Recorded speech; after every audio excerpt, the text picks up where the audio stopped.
the silver chalice from the hidden alcove, the ceremonial blade from beneath the statue's base, the crystal vessel that holds the preserved blood.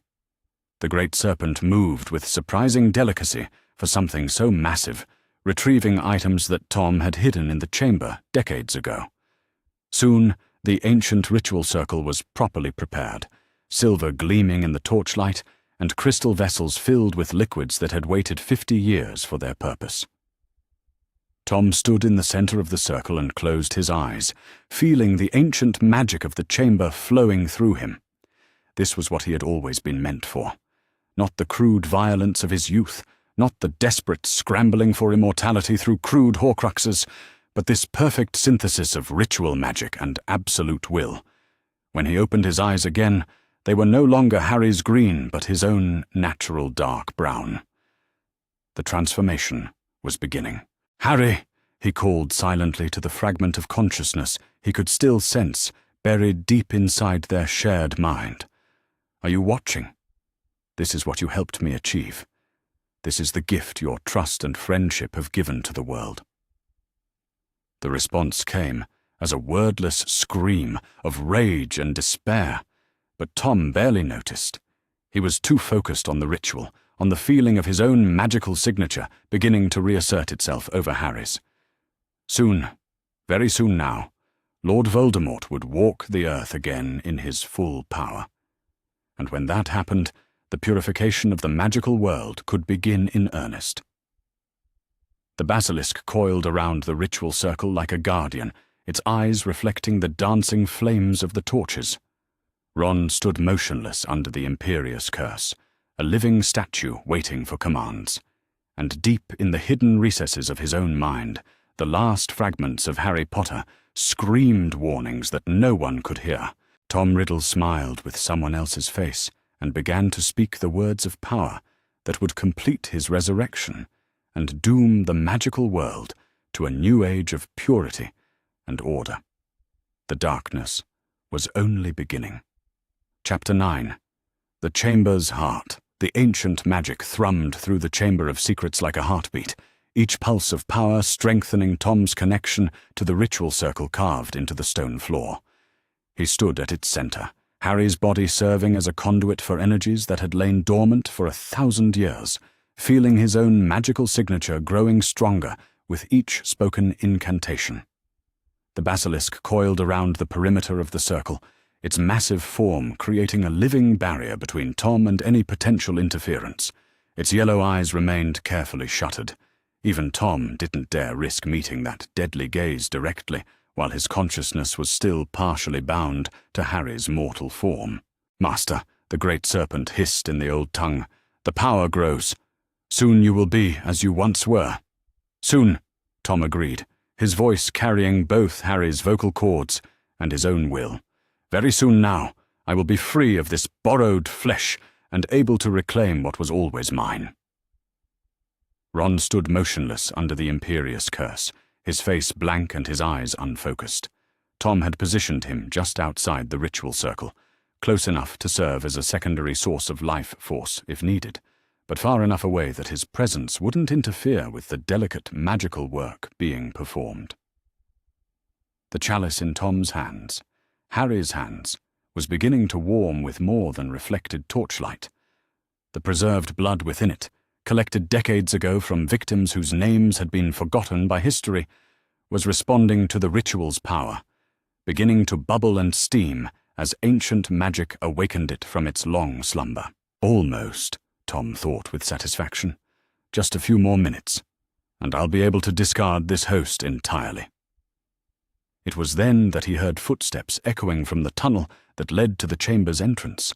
Tom paused in his recitation of the ritual incantations, his enhanced hearing, picking up the sound of someone moving through the dark passages with obvious haste. The footsteps were light, quick, definitely not an adult, and probably not one of the other male students. Someone small, someone young, someone who had apparently decided that venturing into the Chamber of Secrets alone was preferable to whatever alternative they faced above. Interesting, Tom mused. I wasn't expecting visitors. The basilisk's massive head lifted, its forked tongue tasting the air as it detected the approaching presence. "Another young one comes. Master, shall I prepare to feed?" Asterisk. "Wait," Tom commanded, genuinely curious about who might be foolish enough to seek him out in his place of power.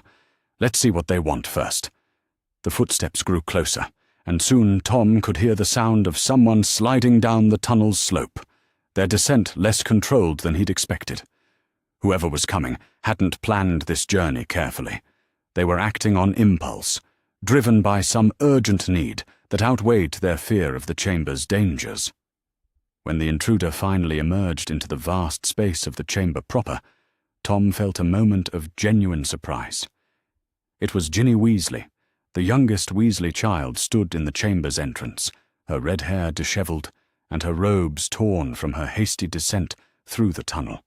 Her face was pale with fear, but her brown eyes held a determination that reminded Tom uncomfortably of her brother's stubborn loyalty. "Harry!" Ginny called out, her voice echoing in the vast space. "Harry, where are you? Ron said you were in trouble, that something terrible had happened." She stopped speaking when she spotted the scene before her. Tom standing in the ritual circle with the chalice in his hands, Ron motionless under magical compulsion, and the basilisk's massive form coiled around them all like some nightmare guardian. "Harry?" Ginny whispered, her voice much smaller now. "What's happening? What are you doing?" Tom smiled with Harry's face, but the expression was wrong somehow.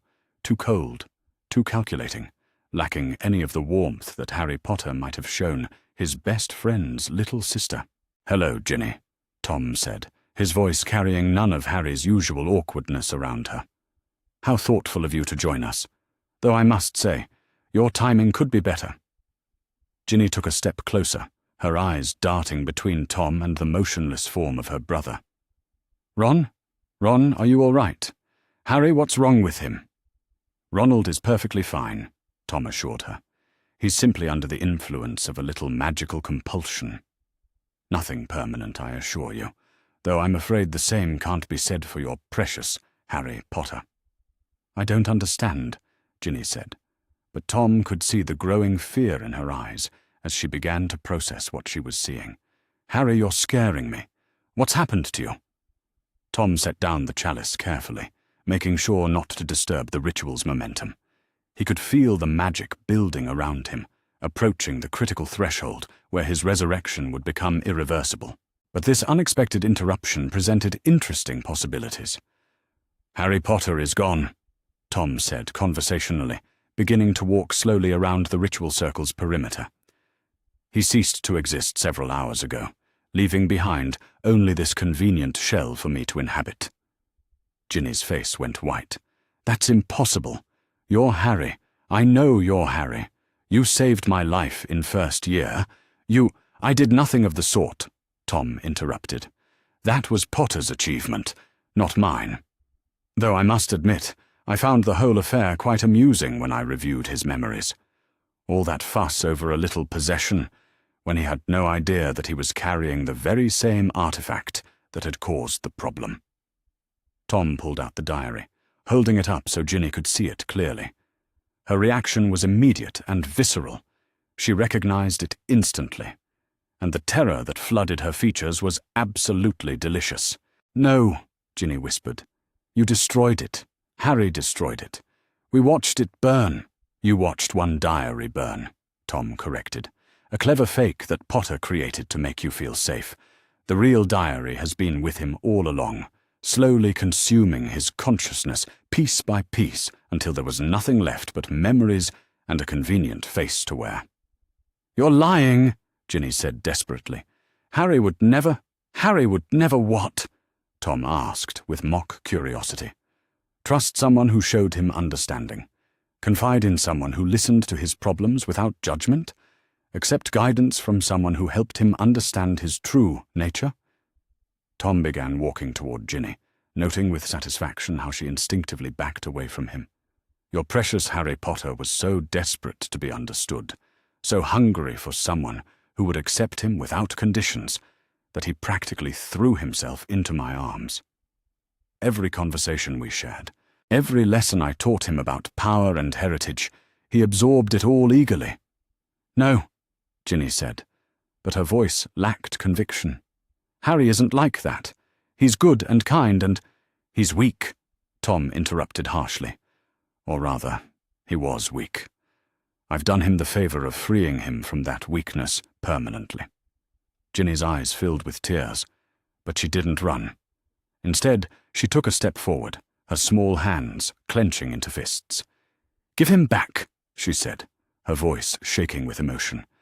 "Whatever you've done to him, undo it. Give me back my friend." Tom laughed, a sound that was all the more unsettling for coming from Harry's throat. "There's nothing to give back, child. Harry Potter chose to surrender himself to me completely. By the end, he was practically begging to be consumed." But even as Tom spoke these words, he felt something stirring deep inside Harry's consciousness. The same fragments of resistance he'd felt earlier when the boy had tried to warn Ron. They were growing stronger, fed by Ginny's presence and her refusal to accept what had happened to her friend. "No," came Harry's voice from somewhere deep inside their shared mind. "Ginny, don't listen to him. He's lying about everything." Tom frowned, feeling the unexpected surge of defiance from what should have been a completely consumed consciousness. This was troubling. Harry Potter should have been utterly destroyed by now, his personality completely overwritten by Tom's superior will. "You can't save her," Tom projected back toward Harry's hidden consciousness. "You're nothing now but a whisper in the dark, a ghost haunting your own body." "I don't have to be strong enough to stop you," Harry's voice replied with desperate determination. "I just have to be strong enough to warn her." Before Tom could prevent it, Harry's consciousness surged upward with enough force to briefly take control of their shared vocal cords. "Ginny, run!" Harry screamed with his own voice, the words echoing through the chamber with desperate urgency. "It's not me! It's Tom Riddle! He's trying to come back to life, and he's going to kill you." Tom reasserted control immediately, cutting off Harry's warning. But the damage was done. Ginny's face had lit up with desperate hope at the sound of Harry's real voice breaking through Tom's deception. "Harry," she called out, "I knew you were still in there. Fight him. Don't let him win." Troublesome, Tom thought with annoyance. The girl's presence is somehow strengthening Potter's remaining consciousness. I'll have to deal with her quickly. "Silence her," Tom commanded the basilisk in Parseltongue, "but do not kill her yet. She may prove useful."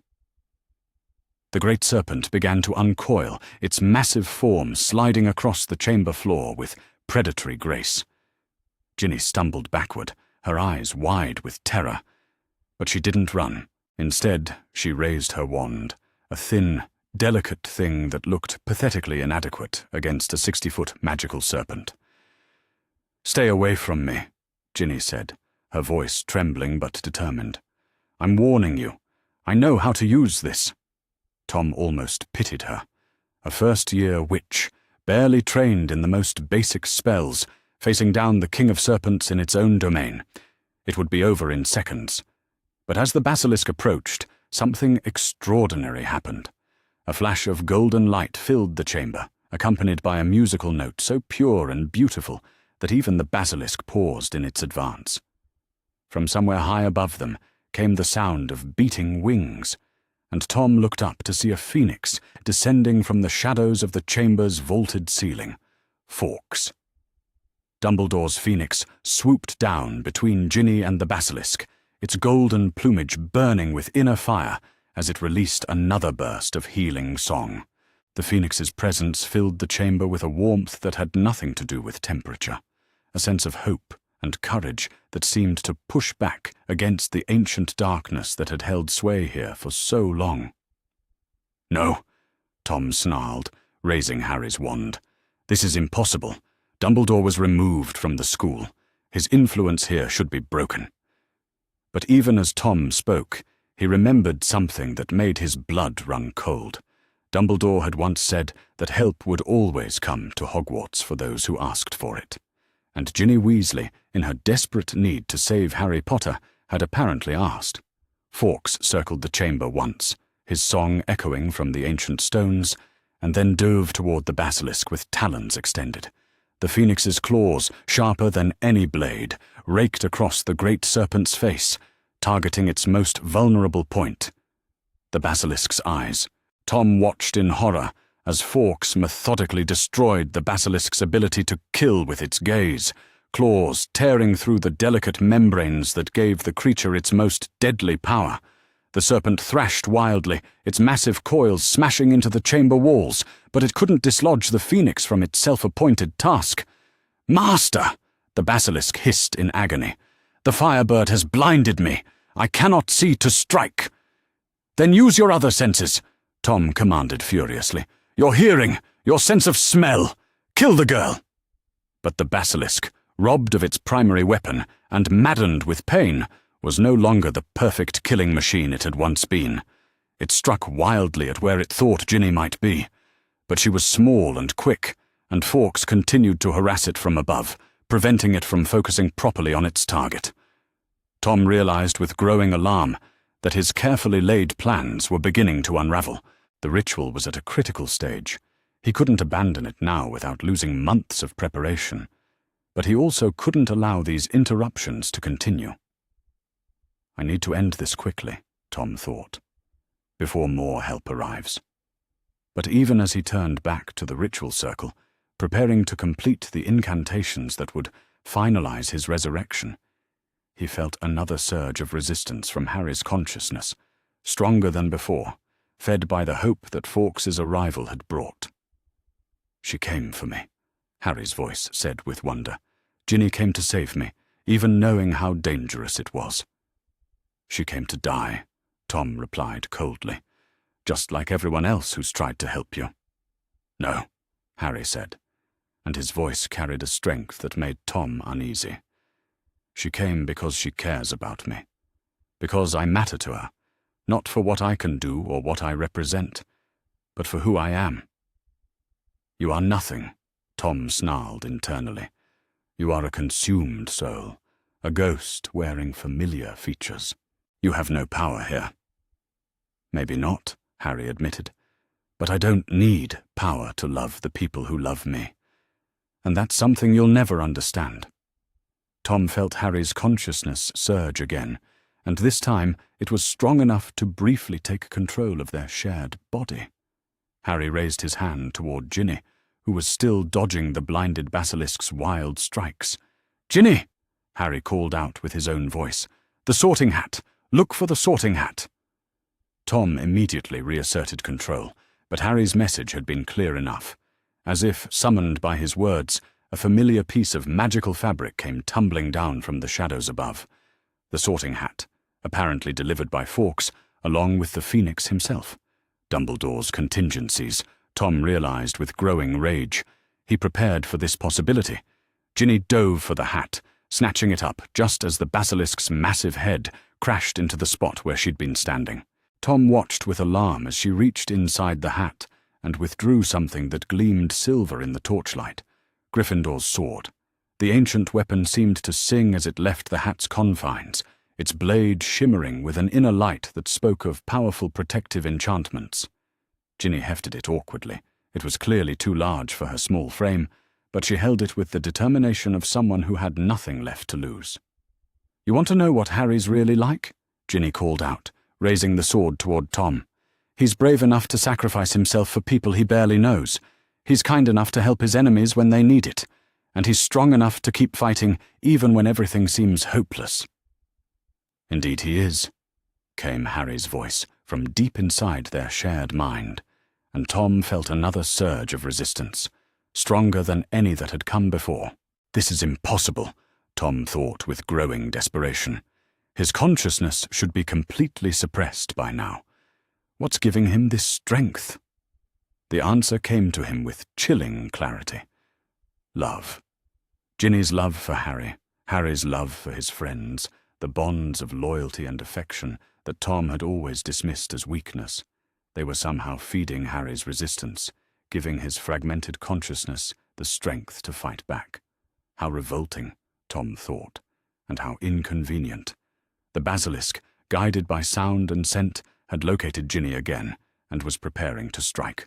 But the girl stood her ground, sword raised, apparently ready to face down a creature that outweighed her by several tons. "Come on, then," Ginny said, her voice steady despite the tears streaming down her face. "If you want to hurt Harry, you'll have to go through me first." Tom felt Harry's consciousness blaze with something that might have been pride, and for a moment the boy's presence was so strong that Tom actually staggered. "She's magnificent," Harry's voice said with wonder. "Look at her. She's terrified, but she's not running. She's going to fight for me." "She's going to die for you," Tom corrected viciously, "just like everyone else who's been foolish enough to care about you." But Harry's response surprised him. "Maybe, but she chose to be here. She chose to risk everything to try to save me. That means something, even if she fails." "It means nothing," Tom snarled. "Sentiment is weakness. Love is a lie people tell themselves to make mortality bearable." "You're wrong," Harry said simply, "and I'm going to prove it." Before Tom could react, Harry's consciousness made one final, desperate surge upward, not trying to take control of their shared body, but focusing all his remaining strength on a single, specific goal: the ritual. Tom felt Harry's will pressing against the delicate magical constructs he'd spent hours building, trying to disrupt the careful balance of energies that would complete his resurrection. It was like trying to hold back a dam with his bare hands. Harry's consciousness was weak, fragmented, barely holding together, but it was focused with the kind of determination that came from having nothing left to lose. "Stop!" Tom commanded, abandoning the ritual to focus entirely on suppressing Harry's rebellion. "You'll destroy us both." "Good," Harry replied with grim satisfaction. "If that's what it takes to stop you, then that's what I'll do." The magical energies in the ritual circle began to fluctuate wildly, the careful balance Tom had maintained beginning to collapse as Harry's interference grew stronger. The chalice of preserved blood began to bubble more violently, and cracks appeared in the ancient runes carved into the stone floor. "You don't understand," Tom said desperately. "If you disrupt the ritual now, the magical backlash will kill everyone in the chamber. Your precious Ginny will die along with us." "She's going to die anyway," Harry pointed out with terrible logic. "At least this way, she won't die for nothing." Tom felt panic rising in his chest, an emotion he'd thought himself incapable of experiencing. Everything he'd worked for, everything he'd planned and schemed and sacrificed to achieve, was beginning to crumble because of one stubborn boy's refusal to accept defeat. "I won't let you," Tom snarled, pouring every ounce of his will into suppressing Harry's rebellion. "I won't let you destroy everything I've built." The battle for control of their shared consciousness raged silently, invisible to outside observers but devastating in its intensity. Tom had the advantage of experience and ruthless determination, but Harry had something Tom had never possessed, the strength that came from knowing that other people cared about him, not for what he could do, but for who he was. Meanwhile, the physical battle in the chamber continued. The blinded basilisk struck again and again at where it sensed Ginny to be, but she was quick and desperate, dodging the creature's massive head by inches each time. Fawkes continued to harass the serpent from above, his song providing both distraction and a strange sort of courage that kept Ginny moving when exhaustion might have claimed her. But it was an uneven match. Ginny was just one small girl, with a sword too large for her hands, facing a creature that had lived for 1,000 years and killed hundreds of victims. It was only a matter of time before her luck ran out. The basilisk's head swung toward her again, guided by the sound of her ragged breathing, and this time Ginny stumbled. She fell backward, the sword flying from her hands to clatter across the stone floor, and suddenly there was nowhere left to run. The great serpent reared back, preparing to strike with fangs the size of sword blades, and Ginny closed her eyes, apparently accepting that she had done everything she could. It was then that Harry Potter made his choice. In the depths of their shared consciousness, Harry stopped fighting Tom for control and instead did something that Tom hadn't expected. He surrendered. But not to Tom's will. Instead, he surrendered to the love he felt for the people who had risked everything to save him, letting that emotion fill him completely and drive out every trace of the corruption Tom had spent months instilling. The effect was immediate and devastating.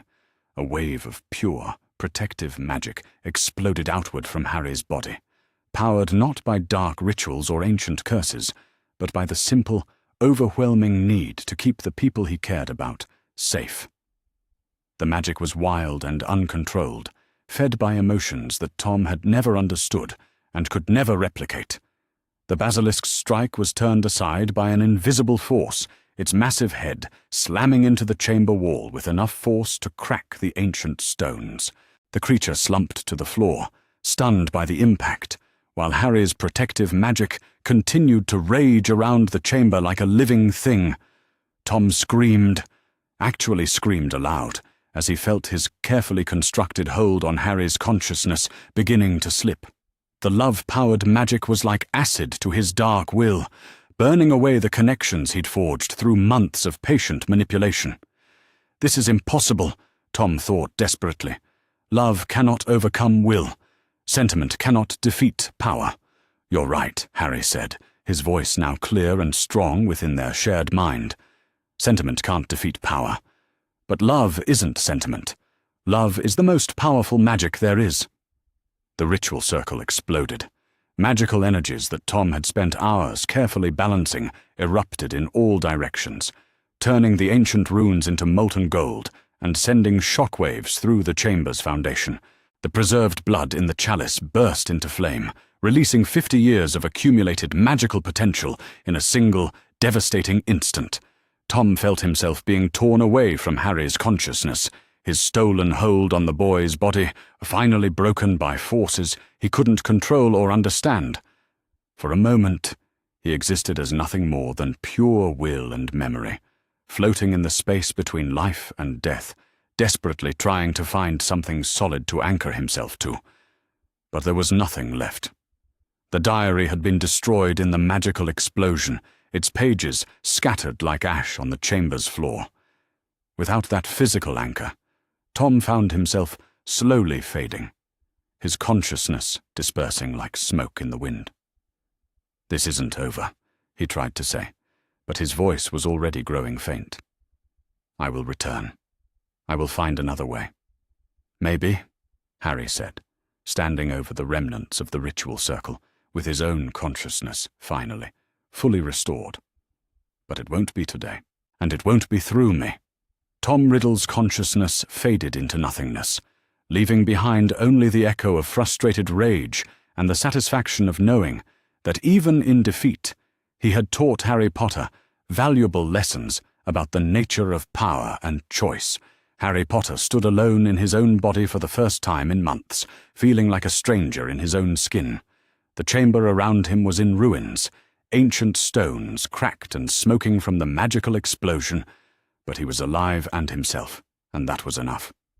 Ginny was stirring where she'd fallen, apparently protected from the worst of the magical backlash by the same love-powered shield that had saved them all.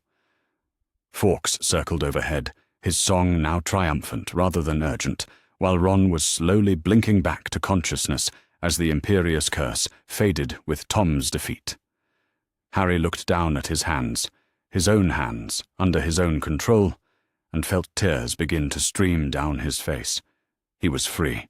After months of corruption and manipulation, of feeling himself slowly disappearing piece by piece, he was finally, truly free. But freedom, he realized, came with its own burdens. He remembered everything Tom had made him do, every cruel word he'd spoken, every friend he'd pushed away. The memory of standing over Hermione's petrified form and feeling nothing but cold satisfaction would haunt him for the rest of his life. "I'll have to live with what I became," Harry thought. "I'll have to find a way to make amends for the things I did." But that was a burden for tomorrow. Today he was alive and free and surrounded by people who had risked everything to save him. And for now, that was enough. Harry Potter had found his way home. Chapter 10. The Duel of Souls. In the deepest recesses of Harry Potter's mind, where consciousness touched the very essence of identity, a war was being fought that would determine the fate of both soul and body. The battleground was memory itself, not the careful, ordered archives that most people imagined when they thought of remembrance, but something far more primal and chaotic. Here, in the space where Harry's sense of self resided, his most precious experiences existed as living things, pulsing with emotion and meaning, defended by the very core of who he was. Tom Riddle's presence pressed against these memories like a cancer, seeking to devour and replace them with his own cold certainty. Where Harry remembered warmth and connection, Tom tried to implant isolation and contempt. Where Harry recalled moments of courage born from love, Tom attempted to substitute the bitter satisfaction of power exercised without conscience. "You cannot win this," Tom's voice echoed through the mindscape, carrying the weight of decades of accumulated will. "I am everything you could become if you would only stop clinging to weakness." Harry's consciousness existed as a flickering flame in the darkness, somehow maintaining its shape despite Tom's overwhelming presence.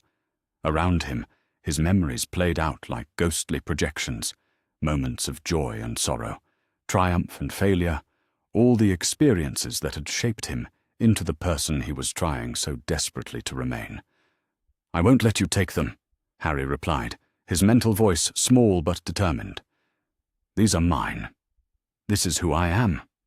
"Who you were," Tom corrected with patient malice. "Look around you, Harry. See how pathetic your precious memories really are." The mindscape shifted, and suddenly Harry found himself reliving his 11th birthday, not as he remembered it, but through Tom's cruel interpretation. The joy he'd felt at learning he was a wizard became naive gullibility. Hagrid's kindness transformed into manipulation. His relief at escaping the Dursleys was reframed as the desperate gratitude of a broken child, so hungry for affection that he would accept any scrap of attention. "No," Harry said firmly, pushing back against Tom's reinterpretation. "That's not what happened. Hagrid was kind because he's a good person. I was happy because I finally learned I wasn't alone." "You were happy because you didn't know any better," Tom replied with cruel amusement. "You thought being special meant being loved. You had no idea that being special only makes you a target." The memory shifted again, showing Harry's first day at Hogwarts. But now, instead of wonder and excitement, Tom painted it as a performance, Harry desperately trying to be what everyone expected him to be, measuring his worth by how well he could live up to impossible expectations. "See how exhausting it was?" Tom whispered. "Always watching yourself, always trying to be worthy of their approval. Wouldn't it have been so much easier to simply take what you wanted instead of begging for it?" "I wasn't begging," Harry protested, but he could feel uncertainty creeping into his voice. Some of what Tom was saying rang uncomfortably true. He had felt the weight of expectations, had wondered if people only cared about him because of his famous scar. "Of course you were," Tom pressed, sensing weakness. "Everything you did, every choice you made, was calculated to earn their love. You saved Ginny Weasley not because you cared about her, but because you needed to be seen as a hero. You befriended the Weasley boy not because you enjoyed his company, but because his family provided the warmth you'd been denied. The accusations hit Harry like physical blows because they contained just enough truth to be devastating. He had been desperate for belonging, had sometimes wondered if his friends would care about him if he weren't the boy who lived. The doubt that Tom had cultivated during their months of correspondence came rushing back, threatening to drown Harry's sense of self entirely. "Yes," Tom said with satisfaction, feeling Harry's resistance weaken. "You're beginning to understand. Everything you think you are, every relationship you treasure, is built on lies and need. I'm offering you something far more honest, the freedom to be what you actually are, instead of what others want you to be." Harry felt his grip on his own identity beginning to slip. Tom's arguments were seductive in their simplicity, offering an explanation for the confusion and pain that had plagued Harry his entire life. Maybe it would be easier to surrender, to let Tom's cold certainty replace the messy complications of caring about others. But then another memory surfaced, one that Tom hadn't been able to corrupt, the moment Hermione had hugged him after the troll incident in first year. Harry remembered the warmth of that embrace, the way Hermione's tears had dampened his robes, the simple joy of knowing that someone cared enough about him to cry with relief when he was safe. There had been no calculation in that moment, no thought of fame or reputation, just pure, uncomplicated affection. She saw me, Harry realized with growing strength. Not the boy who lived, not Harry Potter the celebrity. Just me. And she cared anyway. She cared because you saved her life, Tom said quickly, trying to poison the memory. Gratitude, not friendship. You're confusing obligation with affection. No, Harry said, and his mental voice was stronger now. She cared before that. She was worried about me when we barely knew each other. She tried to help me with my homework, even when I was being difficult. She saw something in me worth caring about. More memories surfaced, each one glowing with warmth that Tom's presence couldn't extinguish. Ron choosing to follow him into danger during the chess game in first year, knowing he might not survive. Neville standing up to them when he thought they were breaking rules, despite being terrified of confrontation. Hagrid's fierce protection when he thought Harry was in danger. They love me, Harry said, and the words carried power that made Tom recoil. Not because I'm famous, not because I'm useful, but because I'm me, because I matter to them. Love is weakness, Tom snarled, his presence pressing harder against Harry's consciousness. Love makes you vulnerable, makes you easy to manipulate. I've shown you what real strength looks like. You've shown me what loneliness looks like, Harry replied, standing straighter in the mindscape as more memories rushed to support him. You've shown me what happens when someone chooses power over connection, control over trust. The memory space around them began to shift again, but this time it was Harry who directed the change. Instead of the dark, twisted interpretations Tom had been forcing on him, Harry let his memories exist as they truly were, messy and complicated, and beautiful in their imperfection. He showed Tom the Christmas morning when Mrs. Weasley had given him a handmade sweater, the first present he could remember receiving, that was chosen specifically for him. He showed him the way Hermione's face lit up when she solved a particularly difficult puzzle. He showed him Ron's unwavering loyalty, even when Harry was being insufferable. This is what you'll never understand, Harry said, his voice growing stronger with each memory he reclaimed. These people don't love me because I'm powerful. They love me because I love them back. Because I choose them just like they choose me. Sentiment, Tom spat, but there was something almost desperate in his mental voice now. Pretty words that will mean nothing when they inevitably betray you. Some of them might, Harry admitted. People make mistakes. People disappoint each other. But that doesn't make love any less real when it's genuine. Harry felt the landscape of his mind beginning to change, his memories burning brighter as he embraced them fully. Tom's presence was still there, still trying to corrupt and twist everything Harry held dear, but it no longer seemed quite so overwhelming. You spent months convincing me that caring about others was weakness, Harry continued, advancing through the mindscape as his sense of self grew stronger. You taught me that trust was naive, that sentiment was a luxury I couldn't afford. But you were wrong. I was practical, Tom replied, but he was retreating now, his presence condensing into a smaller, more concentrated form. Love betrays you. Love disappoints you. Love leaves you vulnerable to pain. Love also gives you something worth fighting for, Harry said simply. Something worth protecting. Something worth being better than you are. The mindscape erupted into chaos as Tom made one final, desperate assault on Harry's consciousness. Every moment of doubt Harry had ever experienced came rushing back, every time he'd wondered if he was worthy of love, every instance when he'd felt like an outsider, every fear that he was somehow fundamentally broken or wrong.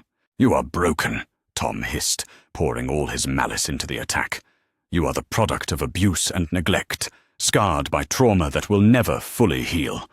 What kind of love could possibly be genuine when it's directed at something so damaged?" For a moment Harry wavered. The Dursleys' voices echoed in his memory, telling him he was worthless, unwanted, a burden that no one could ever truly love. The rational part of his mind whispered that Tom was right. How could anyone love him when he couldn't even love himself? But then Ginny's voice cut through the darkness, not from memory but from the present moment, carrying across the distance between the external battle and this internal war. "You want to know what Harry's really like? He's brave enough to sacrifice himself for people he barely knows. He's kind enough to help his enemies when they need it. And he's strong enough to keep fighting, even when everything seems hopeless." "She sees me," Harry thought with wonder. "Even knowing everything I've done, everything I've become under your influence, she still sees something worth fighting for." "She sees what she wants to see," Tom said desperately. "She's in love with the idea of saving you, not with who you actually are." "Maybe," Harry admitted. "But Ron sees it too. Hermione saw it. Hagrid saw it. Dumbledore saw it. All these people, from all these different perspectives, and they all saw something in me that you insist doesn't exist." Harry began to move through the mindscape with new purpose, reclaiming memories that Tom had tried to twist or destroy. Each one he touched blazed with renewed clarity. Not perfect, not idealized, but real and honest and his.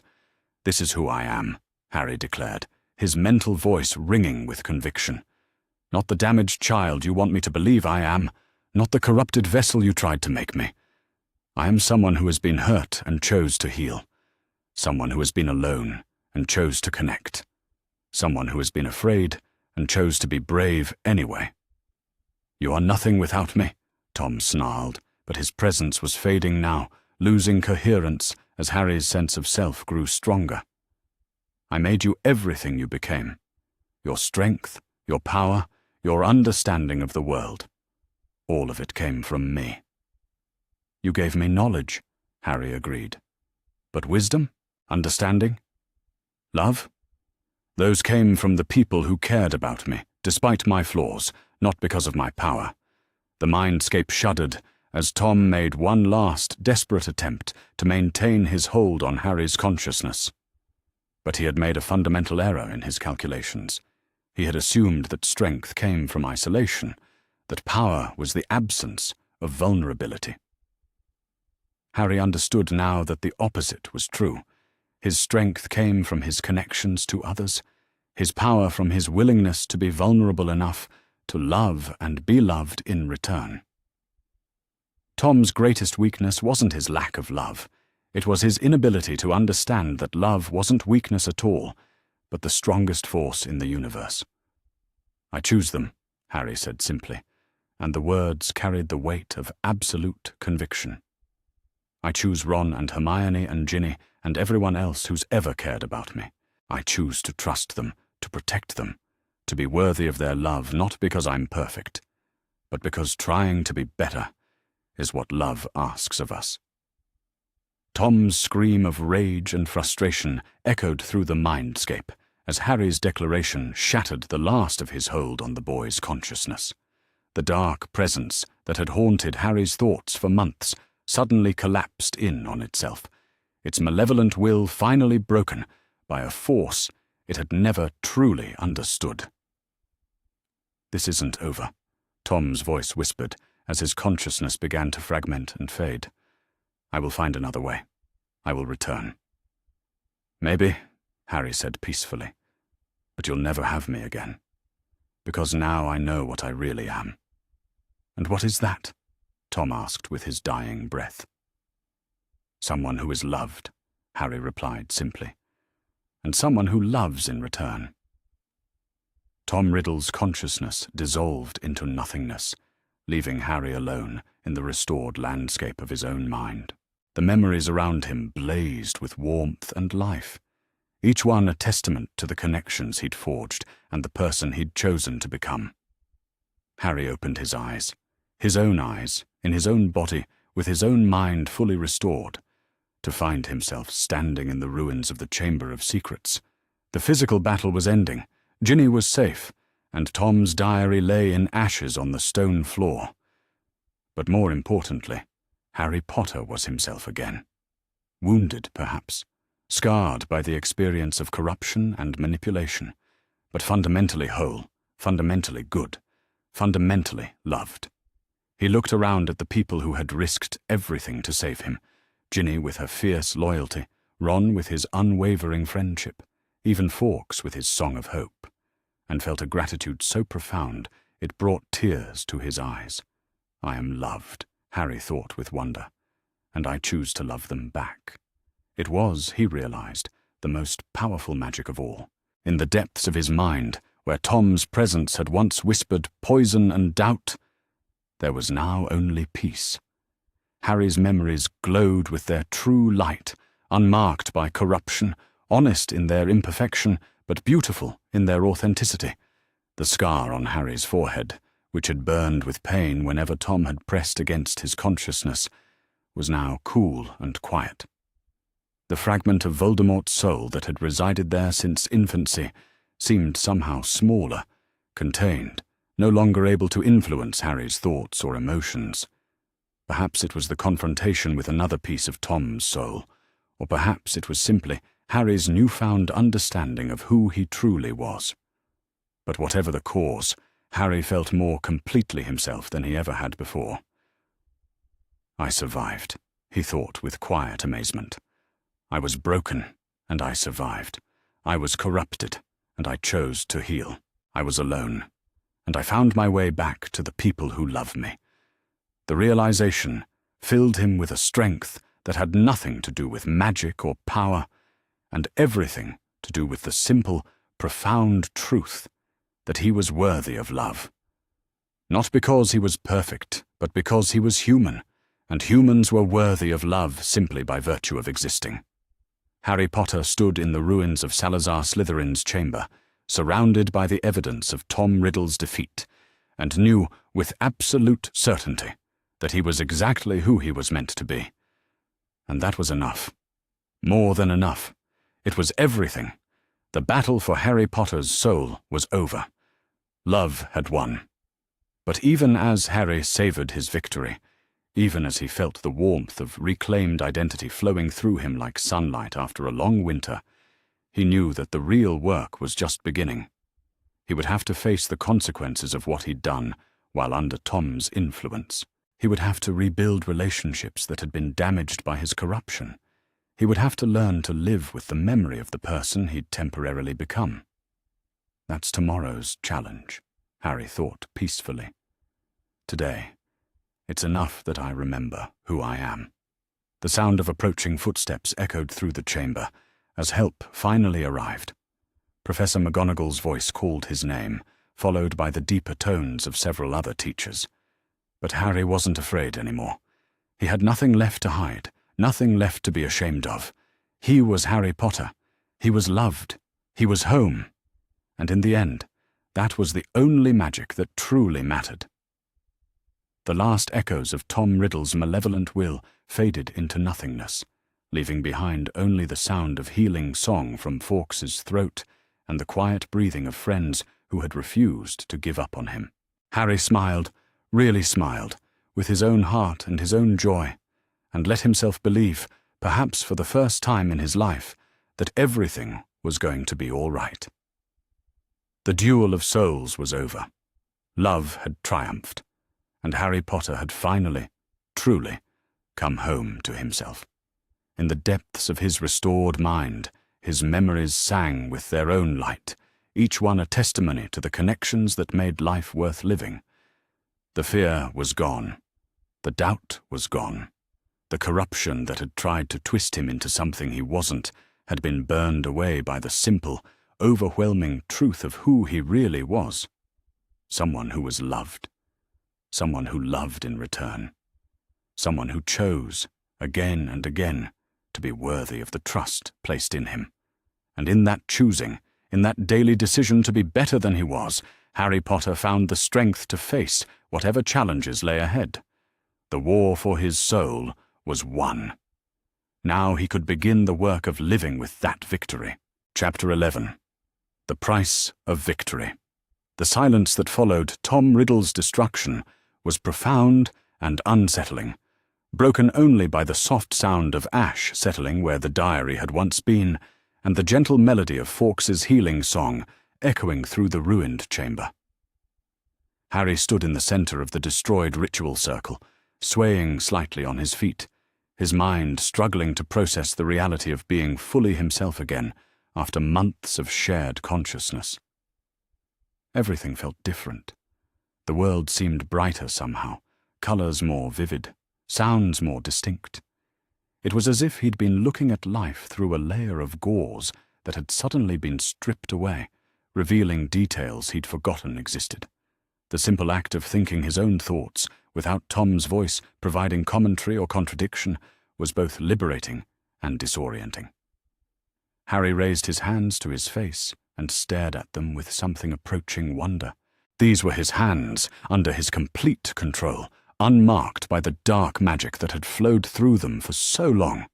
His fingers trembled slightly, whether from exhaustion, relief, or the aftershocks of magical trauma.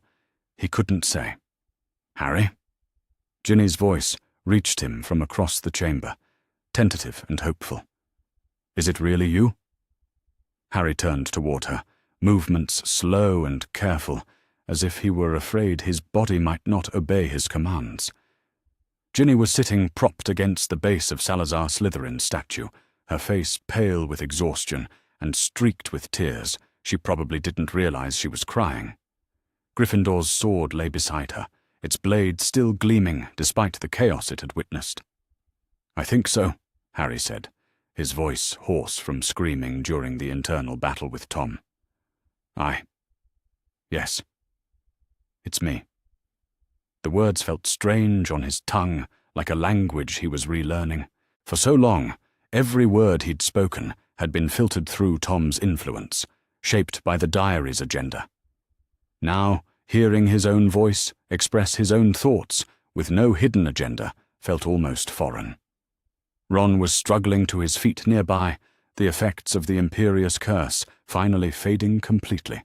His face was a mask of confusion and growing horror as the full reality of what had happened began to sink in. His best friend had been possessed by you-know-who's memory, had attacked students, had nearly killed his own sister. The magnitude of it was written clearly in his expression. "Blimey," Ron whispered, his voice shaking. "Harry, what? What did he do to you?" Harry opened his mouth to answer, then closed it again as the full weight of the question hit him. What had Tom done to him? Where did he even begin to explain months of gradual corruption, of having his thoughts slowly replaced with someone else's cruelty? How could he describe the experience of watching himself hurt people while being powerless to stop it? "I don't," Harry began, then stopped as a wave of dizziness washed over him. The chamber tilted alarmingly, and he had to catch himself against the remains of the ritual circle's stone rim. "I don't know how to explain it." Ginny struggled to her feet, ignoring what looked like a painful gash on her arm, where the basilisk's fang had grazed her during their battle. She moved toward Harry with careful steps, as if approaching a wounded animal that might bolt at any moment. "You don't have to explain anything right now," she said softly. "You're safe. That's what matters." But Harry wasn't sure that was true. Yes, Tom's consciousness was gone, expelled from his mind by the power of love and sacrifice that the dark wizard had never understood. But Harry could feel the scars left behind, gaps in his memory where Tom had overwritten his experiences, phantom echoes of thoughts that weren't his own, a deep uncertainty about which emotions were genuine and which had been manufactured by months of manipulation. "Is he really gone?" Harry asked, his voice small. I can't feel him anymore, but what if he's just hiding? What if he comes back? He's gone, Fawkes said, though of course only Harry could understand the phoenix's musical communication. The great bird settled on Harry's shoulder, his weight warm and comforting. His anchor to this world has been destroyed. The diary that held his memory is nothing but ash now. Harry nodded gratefully, though he wasn't sure his friends would understand why he seemed to be having a conversation with a bird. The truth was, he needed that reassurance from a creature whose nature was fundamentally opposed to dark magic. If Fawkes said Tom was truly gone, then Harry could begin to believe it himself. "Harry," Ron said hesitantly, "what you said before, about being Slytherin's heir, did you mean that? Were you really the one who—" The question hung in the air between them like a blade. Harry felt his chest tighten with shame and self-loathing as he remembered everything he'd done while under Tom's influence. The attacks on students, the cruel words to his friends, the satisfaction he'd felt at others' fear. "Yes," Harry whispered, the word barely audible in the vast chamber. "I opened the chamber. I commanded the basilisk to attack people. I petrified Hermione and Colin and all the others." Ron's face went white, and Harry saw the moment when his friend, former friend, truly processed what he was saying. The boy who had shared his dormitory for nearly 2 years, who had played chess with him and worried about his potions homework and defended him against Slytherin taunts, had been responsible for terrorizing the entire school. "But it wasn't really you," Ginny said quickly, her voice fierce with protective loyalty. "It was him, Tom Riddle. He was controlling you." "Was he?" Harry asked bitterly. "Because I remember making choices, Ginny. I remember deciding to trust him, to listen to his advice, to push away everyone who tried to help me. Maybe he was influencing me, but I was the one who chose to let him in." The words tasted like poison in his mouth, but Harry knew they needed to be said. Whatever Tom had done to him, however gradual and manipulative the process had been, Harry had been an active participant in his own corruption. He'd welcomed Tom's understanding, had been grateful for the diary's validation of his darkest thoughts. "You were 12 years old," Ron said suddenly, his voice stronger than it had been since the Imperious curse wore off. "You were 12, and you'd been abused by your relatives, and you were desperate for someone to understand you. Of course you trusted someone who seemed to care about you." Harry looked at his friend with surprise. He'd expected rejection, disgust, fear, not this careful attempt at understanding. "You remember," Harry said quietly. "You remember what I was like. How angry I was, how cruel I became. I said terrible things to you, Ron. I hurt you on purpose." "You did," Ron agreed, his voice steady, despite the pain Harry could see in his eyes. "But I also remember the Harry who saved my sister from that diary in first year. The Harry who faced you-know-who to protect the Philosopher's Stone. The Harry who—" Ron's voice cracked slightly. "The Harry who was my best mate." Tears were streaming down Harry's face now, though he barely noticed them. After months of coldness and calculation, the simple warmth of Ron's forgiveness was overwhelming. "I don't know if I can be that person again," Harry admitted. "I remember what it felt like to not care about people getting hurt. I remember enjoying the fear in people's eyes. What if that's who I really am underneath everything?" "Then we'll figure it out together," Ginny said firmly. "All of us. Because that's what friends do."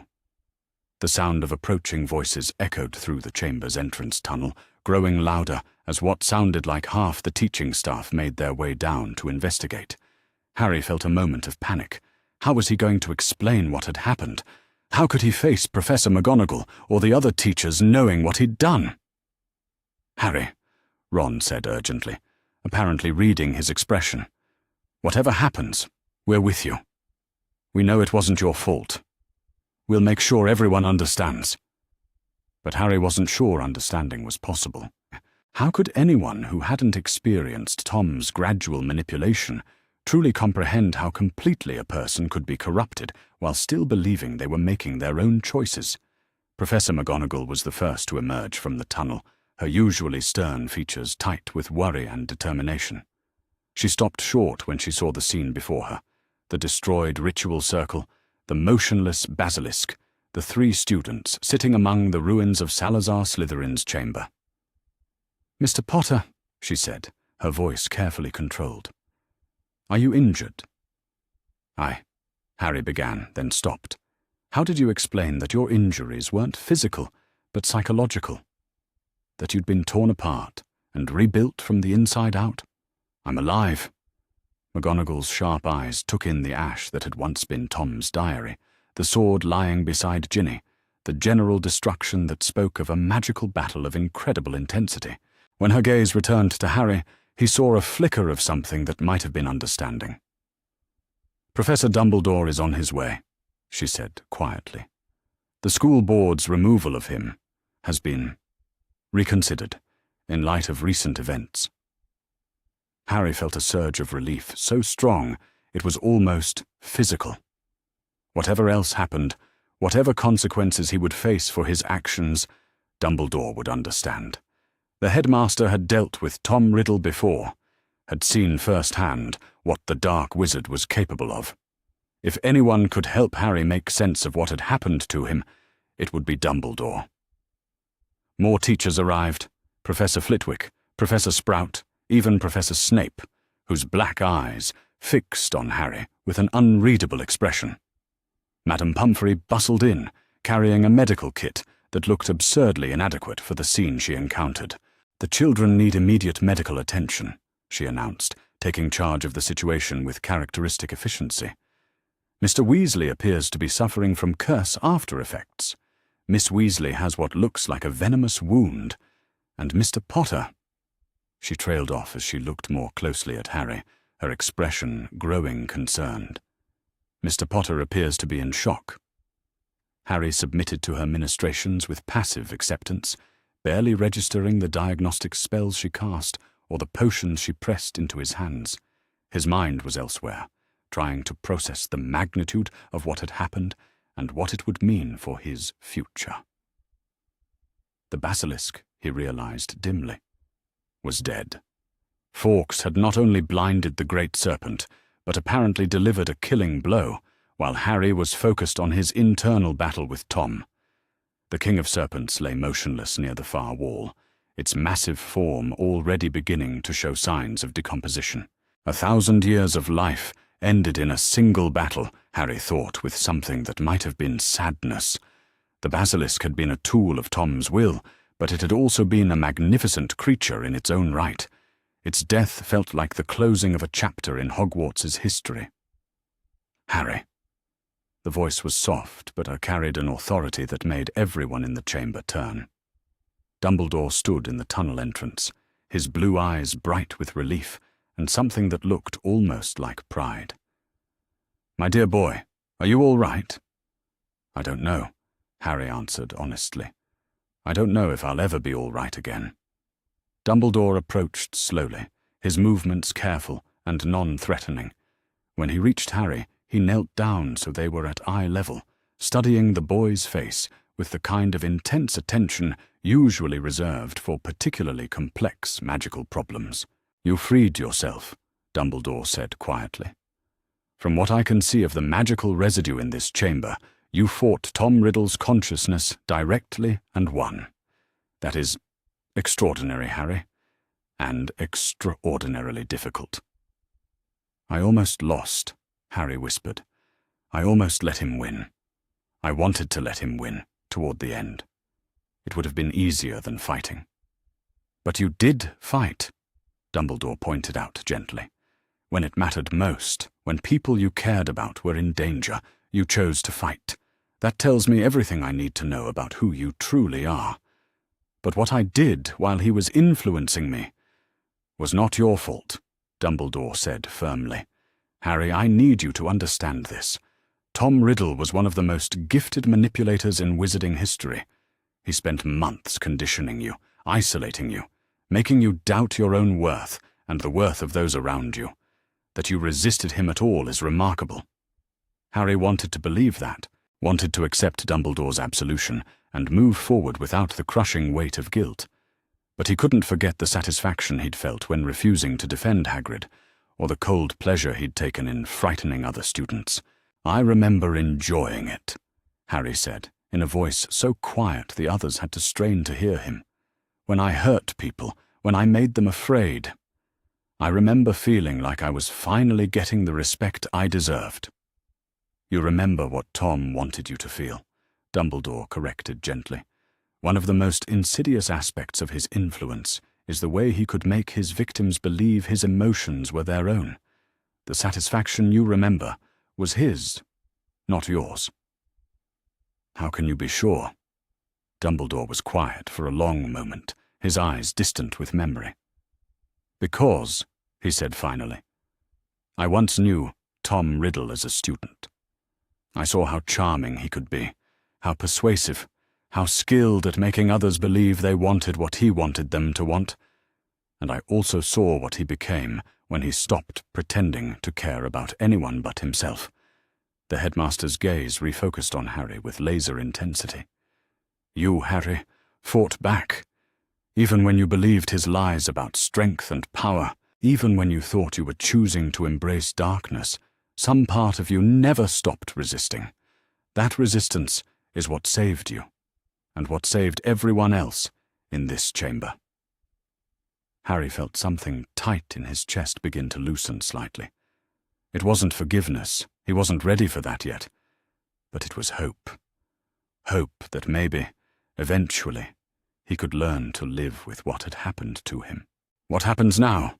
Ginny asked from where Madame Pomfrey was treating her wounded arm. "Will there be an investigation? Will people find out what really happened?" "There will be questions," Dumbledore admitted. "The school board, the ministry, the parents of affected students. They will all want explanations. But the truth is often more powerful than lies, Miss Weasley. I believe that when people understand the full scope of what Tom Riddle attempted, they will see Harry as a victim rather than a perpetrator." "But the other students," Ron said worriedly. "They saw Harry speak Parseltongue, saw him acting strange. They're scared of him." "Fear born of ignorance can be overcome with understanding," Dumbledore replied. "It will take time, and it will require patience from all of us. But Harry is not the first person to be victimized by Tom Riddle's manipulations, and the wizarding world has learned, slowly and painfully, to recognize the signs of his influence." Harry closed his eyes, trying to imagine facing his classmates again, trying to imagine sitting in the great hall while people whispered about what he'd done. The thought made his stomach clench with anxiety. "I don't know if I can go back to normal," he said. "Everyone will be watching me, waiting to see if I'm going to snap again. How do I live with that?" "One day at a time," Dumbledore said simply, "with the support of people who care about you, and with the understanding that healing is not a destination, but a journey." Madame Pomfrey finished her examination of Ginny and moved on to Ron, her diagnostic spells revealing the lingering effects of prolonged, imperious curse exposure.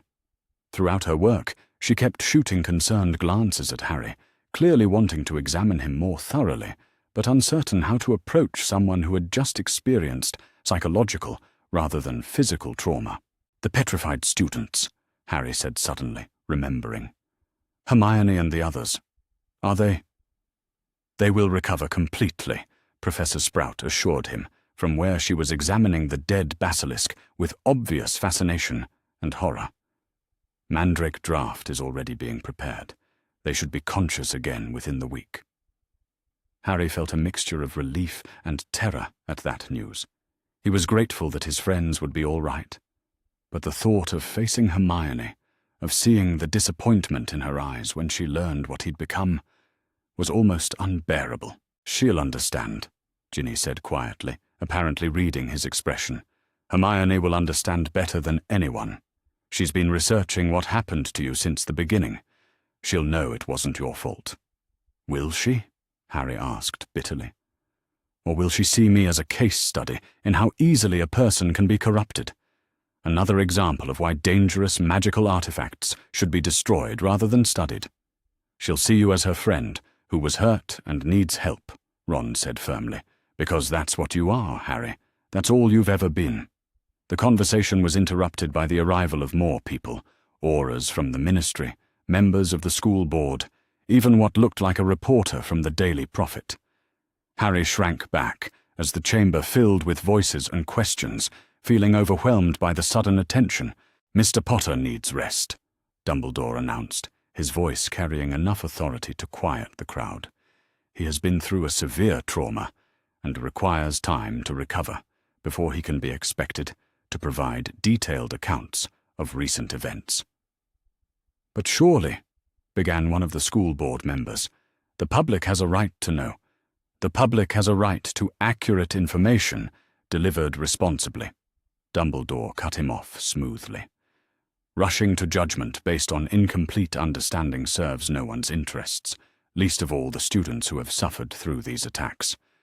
Harry was grateful for Dumbledore's intervention, but he could see the hungry looks in the reporters' eyes, the way they were already composing headlines in their minds.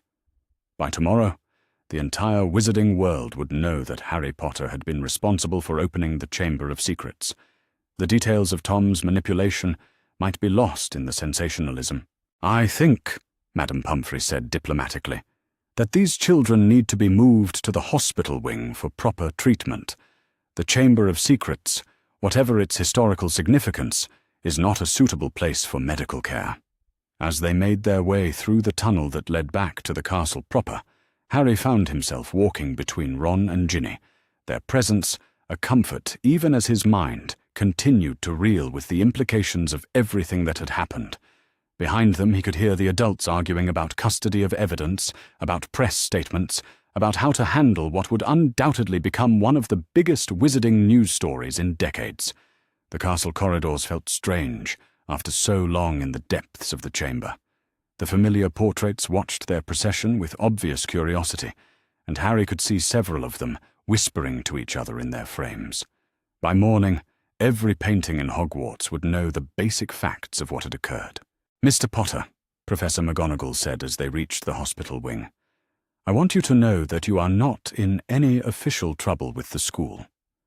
While the circumstances of recent events are complex, it is clear that you were as much a victim as anyone else affected by these attacks." "Thank you," Harry managed, though he wasn't sure he believed it. Even if the school administration didn't hold him responsible, he wasn't sure he could avoid holding himself responsible. The hospital wing was empty, except for the petrified students, whose still forms lay in beds along the far wall. Harry's steps slowed as he caught sight of Hermione's frozen figure, her hand still clutched around the piece of torn parchment that had been her final clue about the basilisk's nature. "She tried to warn me," Harry whispered, moving toward her bed, despite the exhaustion that made every step an effort. "The last time we really talked, she was trying to tell me about her research. I wouldn't listen." "Because Tom didn't want you to listen," Ginny pointed out gently. He knew she was getting close to the truth. Harry reached out tentatively to touch Hermione's petrified hand, marveling at how stone-like it felt, despite still clearly being flesh. "I'm sorry," he whispered to her motionless form. "I'm so sorry for what I did to you, for all of it." He knew she couldn't hear him, knew she wouldn't wake for several more days. But somehow, saying the words aloud felt like the beginning of something. Not forgiveness exactly, but perhaps the acknowledgement that forgiveness might someday be possible. Madame Pomfrey bustled around them, preparing beds and gathering potions with the efficient movements of someone accustomed to dealing with magical injuries.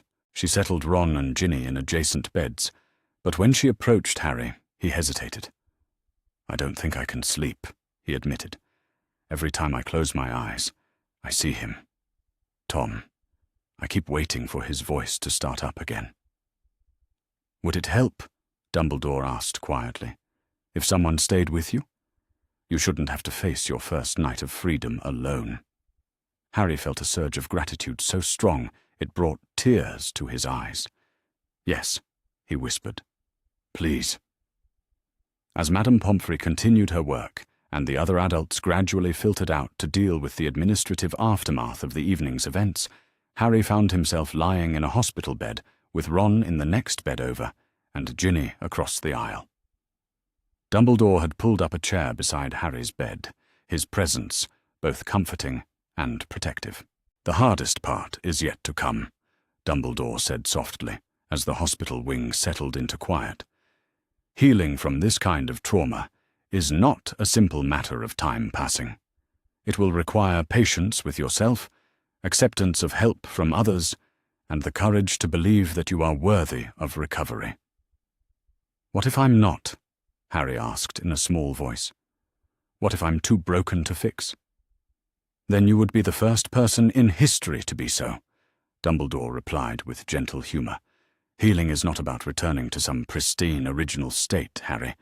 It is about learning to incorporate our scars into a new version of ourselves, one that is perhaps stronger and certainly wiser than what came before."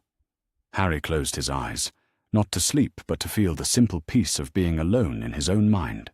For the first time in months, his thoughts were his own. His emotions, however complicated and painful, belonged to him. The future, however uncertain, was his to shape. It wasn't much, but it was a beginning. And sometimes, Harry reflected, as exhaustion finally began to claim him, a beginning was the most powerful magic of all. Tomorrow would bring questions and explanations, and the difficult work of rebuilding trust. There would be sessions with mind healers, and probably nightmares, and the long, slow process of learning to trust his own thoughts again.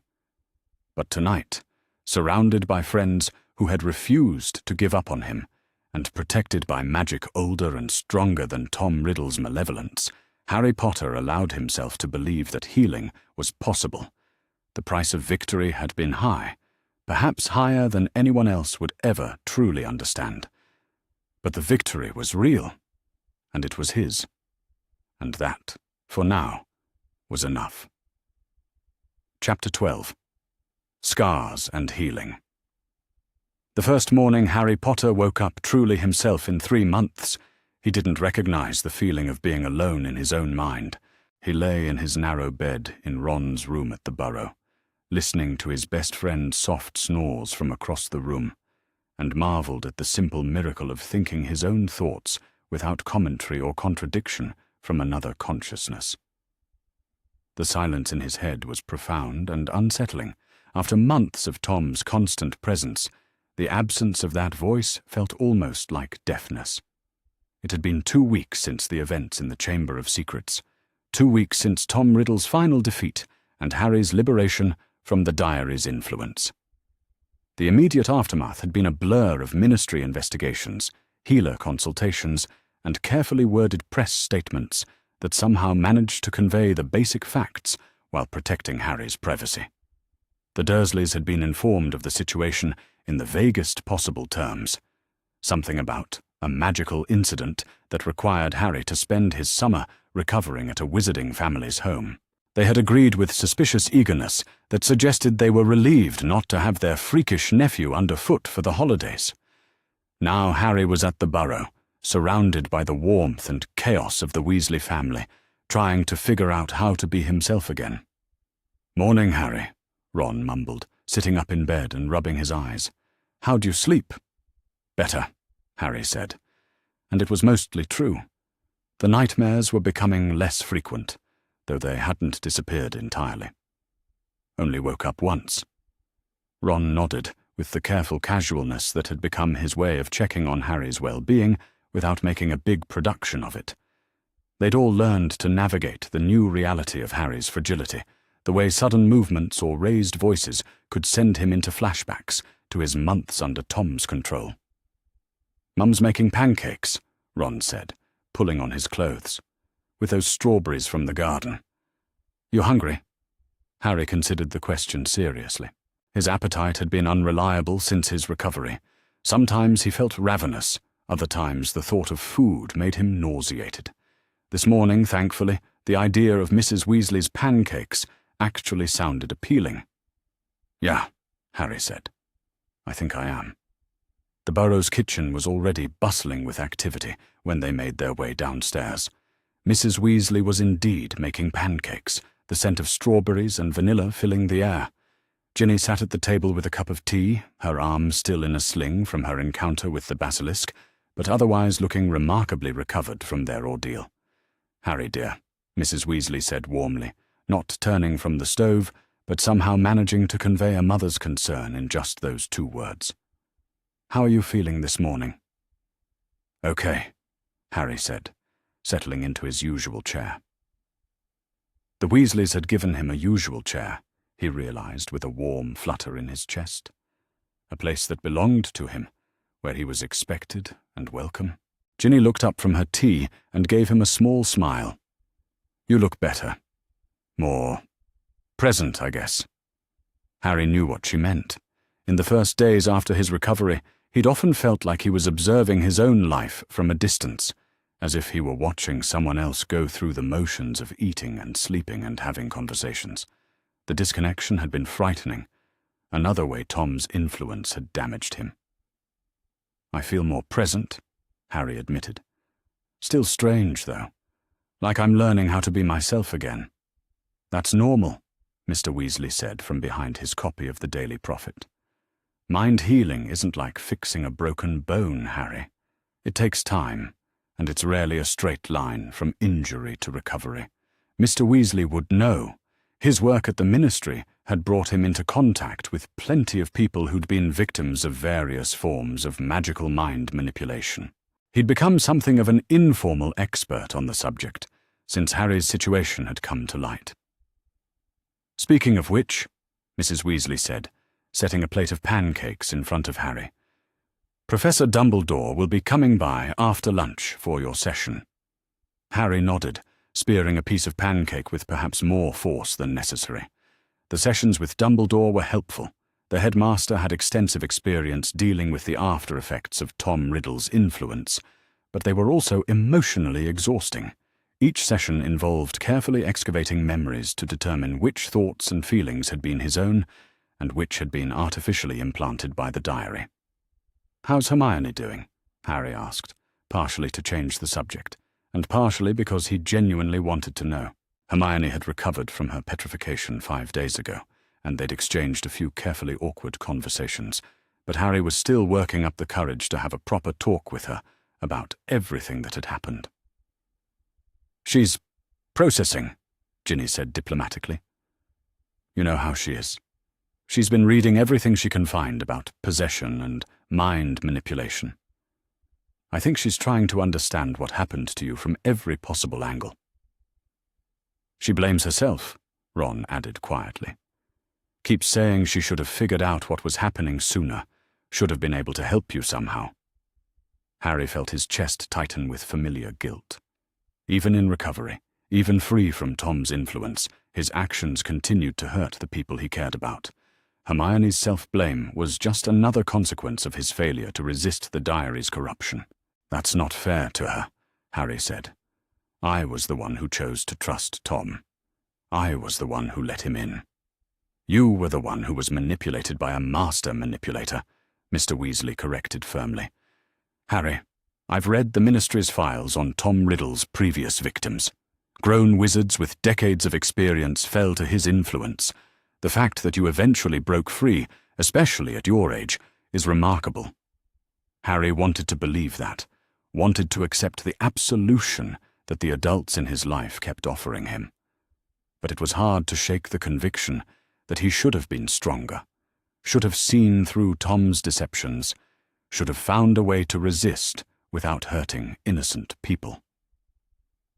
"The important thing," Mrs. Weasley said gently, "is that you did break free. And now you're healing. That's what we focus on. Moving forward, getting better, learning to trust yourself again." After breakfast, Harry found himself in the Weasleys' garden, sitting beneath the old apple tree with a book he wasn't really reading. The morning sun was warm on his face, and he could hear the distant sound of gnomes chattering in the vegetable patch. It was peaceful in a way that Harry was still learning to appreciate. "Mind some company?" Ginny's voice came from behind him. Harry looked up to see her approaching with her own book tucked under her good arm. Of course not. She settled beside him on the grass, careful not to jostle her injured arm. For a while, they sat in comfortable silence, the kind that had developed between them since their shared ordeal in the chamber. They'd both been changed by what happened, scarred in ways that would probably never fully heal. But there was an understanding between them now that hadn't existed before. "Can I ask you something?" Ginny said eventually. "Sure." When Tom was influencing you, did you ever think about fighting back? Before the end, I mean. Harry considered the question carefully. It was something he'd been discussing with Dumbledore, trying to untangle which impulses had been his own and which had been manufactured by the diary. "Sometimes," Harry said finally. "There were moments when I felt like something was wrong, like the person I was becoming wasn't who I wanted to be. But Tom was so good at explaining away those doubts, at making his perspective seem logical and justified." "What kind of things did he tell you?" Harry hesitated. He'd shared some of this with Dumbledore and the mind healers, but talking about it with Ginny felt different. She'd been there in the chamber, had seen firsthand what he'd become under Tom's influence. She had a right to understand. "He told me that caring about other people was weakness," Harry said quietly. "That the pain I felt when people I loved were hurt was something to overcome, rather than something to honor. He convinced me that the only way to stop being vulnerable was to stop caring." "But you did care," Ginny pointed out. "Even at the end, even when you seemed completely gone, some part of you was still fighting to protect people." "Maybe," Harry said. "Or maybe I just got lucky. Maybe Tom's hold on me wasn't as complete as either of us thought." "Or maybe love is stronger than we give it credit for," Ginny suggested. "Maybe caring about people isn't weakness. Maybe it's the strongest thing there is." Harry looked at her with surprise. It was almost exactly what he'd realized during his final confrontation with Tom, the truth that had ultimately freed him from the diary's influence. "You sound like Dumbledore," Harry said with a small smile. "Dumbledore sounds like someone who's learned some hard lessons about love and loss," Ginny replied. "Maybe we have too." They fell into silence again, but it was a different quality now. Not just peaceful, but somehow deeper. Harry found himself thinking about the person he'd been before Tom's influence, the boy who'd been so desperate for belonging that he'd welcomed corruption with open arms. "I'm not sure I want to go back to being who I was before," Harry said suddenly. Ginny looked at him with curiosity. "What do you mean?" "I was so naive, I guess. So eager to trust anyone who showed me kindness, so desperate to belong somewhere that I wasn't careful about who I let into my life. Maybe Tom was right about some things. Maybe I was weak. Or maybe you were hopeful," Ginny countered. "Maybe you believed the best of people because you wanted the world to be a place where people could be trusted. That's not weakness, Harry. That's courage. Even when it nearly got me killed, when it nearly got you killed. Even then," Ginny said firmly, "because the alternative is becoming like him. Like Tom Riddle. Closed off, suspicious, unable to trust or be trusted. Is that really the kind of person you want to be?" Harry considered this, thinking about the cold satisfaction he'd felt during his months under Tom's influence, the way it had felt to stop caring about other people's well-being. It had been simpler in some ways, less painful, but it had also been profoundly empty. "No," Harry said finally. "I don't want to be like him." "Then don't be," Ginny said simply. "Learn from what happened. Be more careful about who you trust. But don't let Tom Riddle turn you into someone you're not." The sound of approaching footsteps interrupted their conversation. Harry looked up to see Hermione walking across the garden toward them, her movements careful and deliberate. She'd been like that since her recovery from petrification, more cautious, more measured, as if she was still processing the reality of being alive. "Hi," Hermione said quietly when she reached them. "Mrs. Weasley said you were out here. I hope I'm not interrupting." "Not at all," Ginny said, starting to stand. "I should probably go help Mum with lunch anyway." "You don't have to leave," Harry said quickly. He appreciated Ginny's presence during difficult conversations. She had a way of keeping him grounded when his thoughts started to spiral. "I know," Ginny said with a knowing look. "But I think you two need to talk. Really talk." She squeezed Harry's shoulder gently as she passed, leaving him alone with Hermione for the first time since her recovery. Harry felt his stomach clench with nervousness. Of all the relationships he needed to rebuild, this one felt the most fragile and the most important. "How are you feeling?" Hermione asked, settling where Ginny had been sitting. "Better," Harry said. "Still confused about a lot of things, but better. How about you?" "Physically, I'm fine," Hermione said. "The petrification didn't cause any lasting damage. Emotionally—" She trailed off, staring at her hands. "I keep thinking about that last conversation we had, before I was attacked. I was trying to tell you something important, and you seemed so distant, so unlike yourself." Harry's chest tightened with guilt. "I remember. You were trying to warn me about the research you'd been doing, about the basilisk. I wouldn't listen because Tom didn't want me to hear what you'd discovered." "I know," Hermione said softly. "I've read Dumbledore's preliminary report about what happened to you. I understand that you weren't, that it wasn't really you making those choices." "Wasn't it?" Harry asked bitterly. "Because I remember choosing to dismiss your concerns, Hermione. I remember thinking that you were being a know-it-all, that you were trying to interfere with something that was none of your business. That was Tom's influence talking, not you, but I still thought it. I still felt it. How do I know which thoughts were mine, and which were his? How do I know the difference?" Hermione was quiet for a long moment, her brilliant mind clearly working through the problem from multiple angles. "Do you remember why we became friends?" she asked finally. Harry blinked, surprised by the change of subject. "The troll.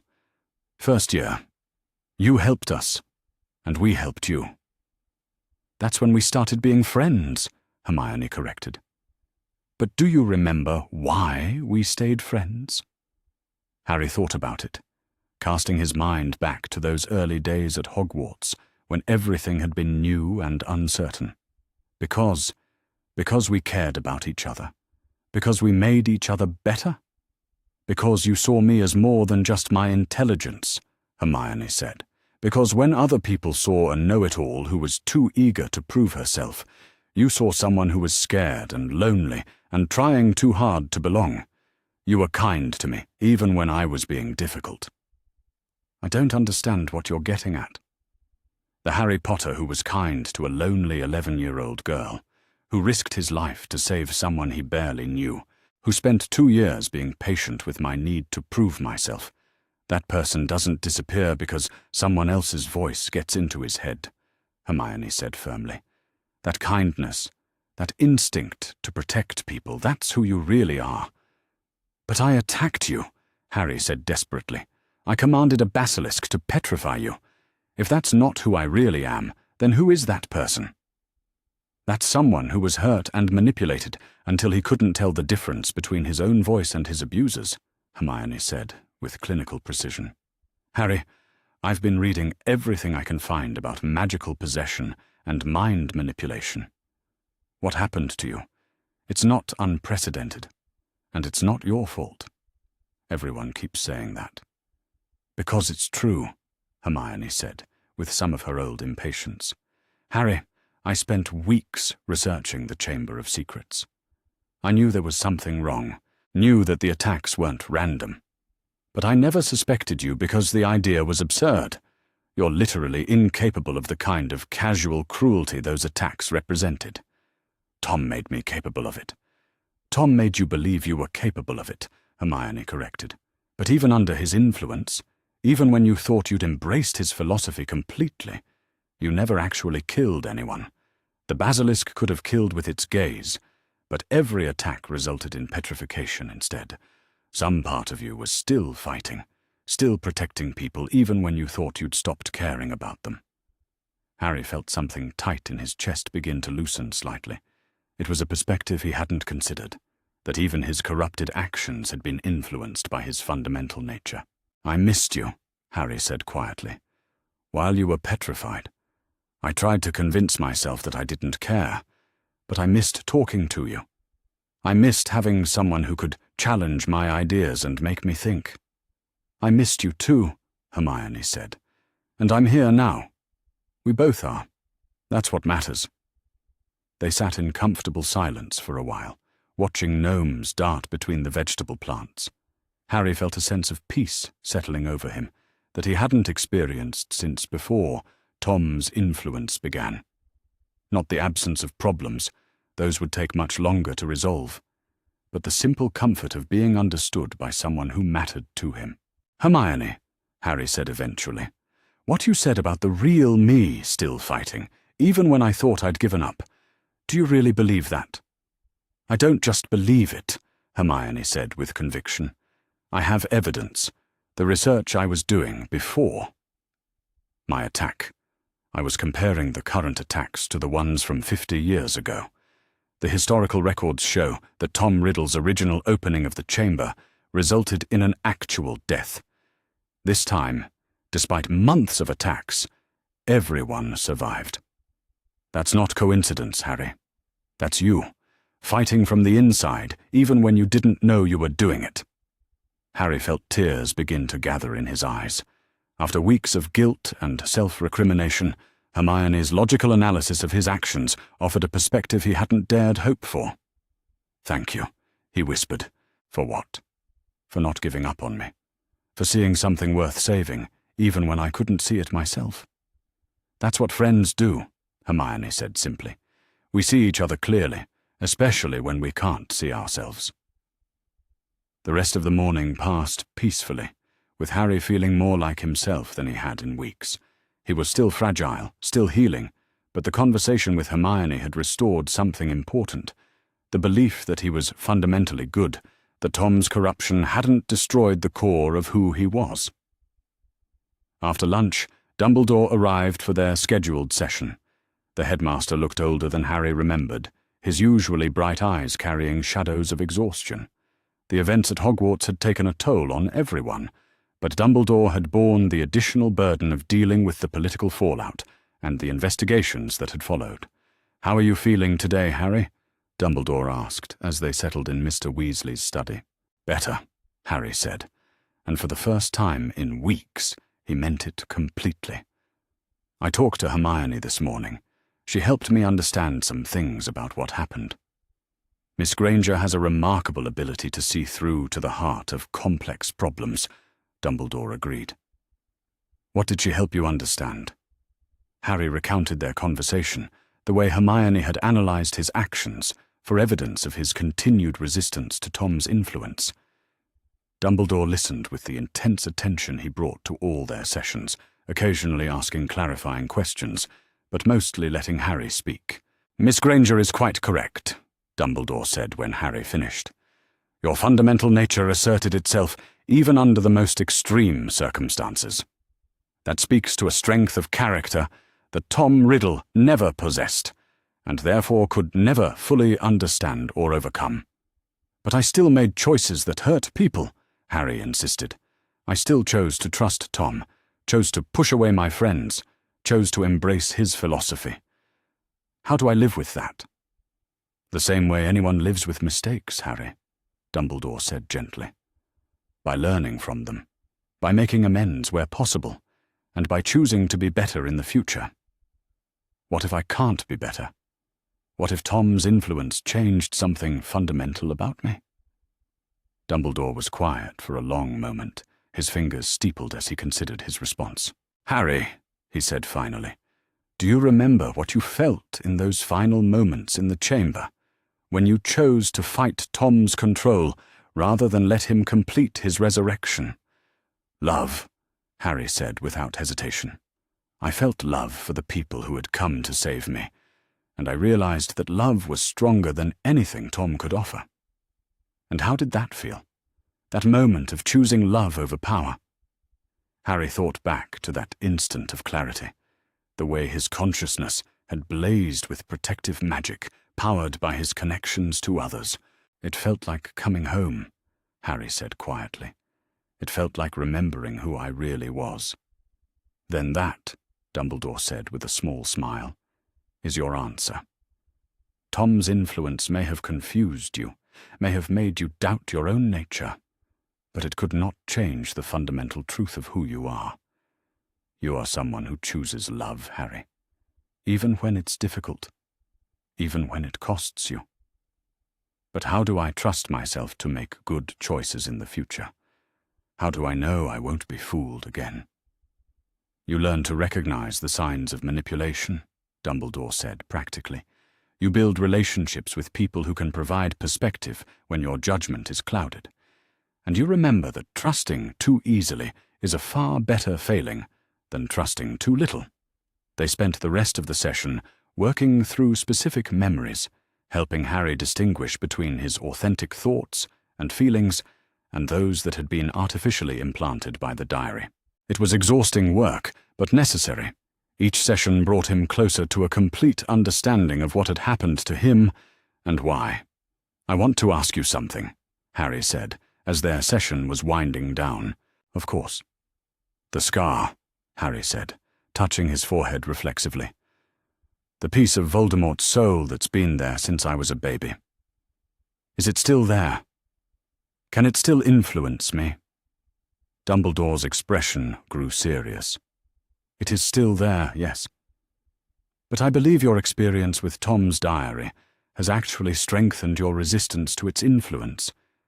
You now understand, viscerally and completely, the difference between your thoughts and those imposed by another consciousness. So I'm not in danger of being possessed again? Not in the same way, Dumbledore assured him. Your mind has been inoculated, in a sense. You've experienced the full extent of Tom Riddle's manipulative abilities and emerged with your essential self intact. That kind of resistance, once developed, is remarkably difficult to overcome. Harry felt a profound relief settle over him. The fear of future possession had been haunting him since his recovery, the terror that he might once again lose himself to forces beyond his control. There is something else we should discuss, Dumbledore said carefully. Your return to Hogwarts in the fall. Harry's stomach clenched with anxiety. He'd been dreading this conversation, unsure whether he was ready to face his classmates again, whether the school would even want him back. The official position, Dumbledore continued, is that you were the victim of a sophisticated magical attack, that your actions while under the diary's influence were not your responsibility. However, I understand that facing your peers again may be difficult regardless of the official stance. Everyone will know what I did, Harry said quietly. They'll remember how I acted, the things I said. How do I face that? With honesty and humility, Dumbledore said simply. Most people understand the concept of being influenced by dark magic, Harry. Those who matter will see you as a survivor rather than a perpetrator. And those who don't matter will reveal themselves through their reactions, allowing you to focus your energy on relationships worth having, Dumbledore said, with a slight twinkle in his eyes. That evening, Harry found himself on the porch swing with Ron, watching the sun set over the hills beyond the burrow. It had become a routine for them, this quiet time at the end of each day, when they could talk without the bustle of family life around them. Hermione seemed happier after talking to you, Ron observed. She helped me understand some things, Harry said, about what happened to me, about who I really am, underneath all of Tom's influence. Good, Ron said simply. She's been worried about you. We all have. I know. And I appreciate it, Ron. I know I wasn't easy to be around for a while there. Ron was quiet for a moment, apparently wrestling with something he wanted to say. Can I ask you something? Ron said finally. Of course. When you were... When Tom was influencing you, did you really hate us? Me and Hermione and everyone else? Or was that all him? Harry felt his chest tighten. This was the question he'd been dreading, the one that got to the heart of his deepest fears about what his corruption had revealed about his true nature. I don't know, Harry said honestly. That's the worst part, Ron. I remember feeling angry at you, feeling like you didn't understand me or appreciate what I was going through. I remember thinking that your loyalty was conditional, that you'd abandon me if I stopped being the hero you wanted me to be. Ron flinched slightly, but he didn't interrupt. But I also remember times when Tom's voice would be telling me that friendship was weakness, and some part of me would argue back, Harry continued, some part of me that insisted you were important to me, that our friendship mattered. Which part was really you? Harry thought about it, remembering his conversation with Hermione, her insistence that his fundamental nature had continued to assert itself even under Tom's influence. Both, maybe, Harry said slowly. The anger and resentment, those were real feelings that Tom amplified and twisted, but the love and loyalty underneath them, the part that kept fighting for our friendship, even when I thought I didn't want it anymore, that was real too. So you did hate us? At least a little? I hated feeling like I needed you, Harry corrected. Tom convinced me that needing people was weakness, that caring about others made me vulnerable. So I tried to stop caring. But I couldn't, not really. Ron nodded slowly, processing this. I can live with that, he said finally. Everyone gets angry at their friends sometimes. Everyone has moments when they wonder if they'd be better off alone. The difference is, most people don't have a dark wizard in their heads encouraging those thoughts. You're not angry at me? For what? For being human? Ron shook his head. Harry, you saved my sister's life, even when you thought you'd become someone else entirely. When you believed you'd embraced everything Tom Riddle stood for, you still fought to save Ginny. That tells me everything I need to know about who you really are. Harry felt tears gathering in his eyes. I was so scared that you'd never be able to look at me the same way again. You're my best mate, Ron said simply. That doesn't change because you went through something terrible. If anything, it makes me want to be a better friend to you. They sat in comfortable silence as the sky darkened around them, each lost in his own thoughts. Harry felt a sense of peace settling over him that had nothing to do with the absence of Tom's voice, and everything to do with the presence of people who loved him. Ron, Harry said, as they prepared to go inside. Thank you. For not giving up on me. For seeing something worth saving, even when I couldn't see it myself. That's what friends do, Ron said, echoing Hermione's words from earlier. We hold on to each other, especially when holding on is hard. The next few weeks passed in a blur of healing and gradual recovery. Harry had more sessions with Dumbledore, worked with a mind healer recommended by St. Mungo's, and slowly began to feel like himself again. The Weasley family enveloped him in their warm chaos, treating him not as a victim or a hero, but simply as another member of their extended family. Ginny was a constant presence, her own recovery from their shared trauma paralleling his own. They talked about their experiences in the chamber, about the lingering effects of their encounters with Tom's influence, about the slow process of learning to trust themselves again. I keep having this dream, Ginny told him one afternoon, as they sat by the garden pond. I'm back in the chamber, but this time I can't find you. I'm calling your name, but there's no answer. And I realize that Tom won completely, that there's nothing left of you to save. That didn't happen, Harry said gently. I know, but the dream feels so real, and when I wake up, I have to remind myself that you fought back, that you chose to come back to us. I almost didn't, Harry admitted. In those last moments, when Tom was trying to complete his resurrection, part of me wanted to just let go. It would have been easier than fighting. But you didn't let go. No, Harry said, and the word carried a weight of decision, of choice made in the face of despair. I didn't let go. As the summer progressed, Harry began to venture beyond the burrow more often.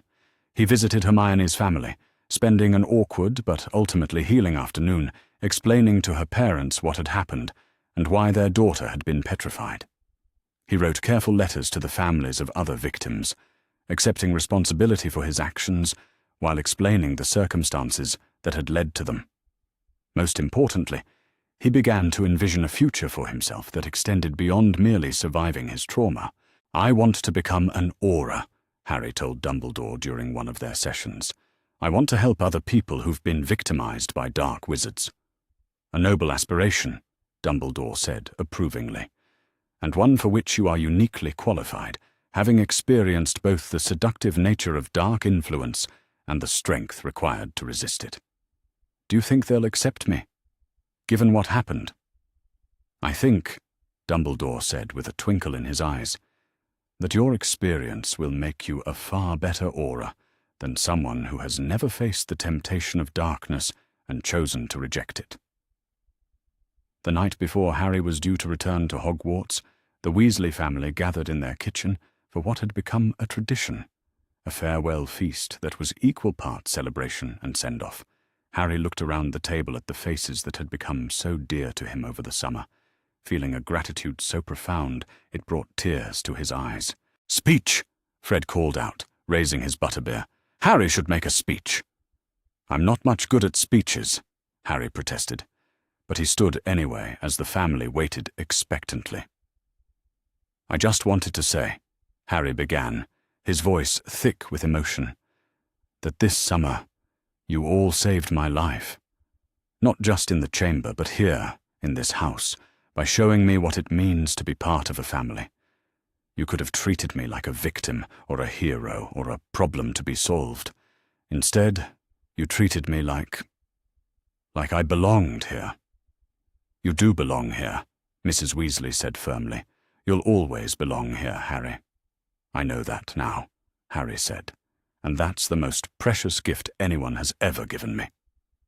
The next morning, as Harry packed his trunk for the return to Hogwarts, he came across the small mirror that Hermione had been clutching when she was found petrified.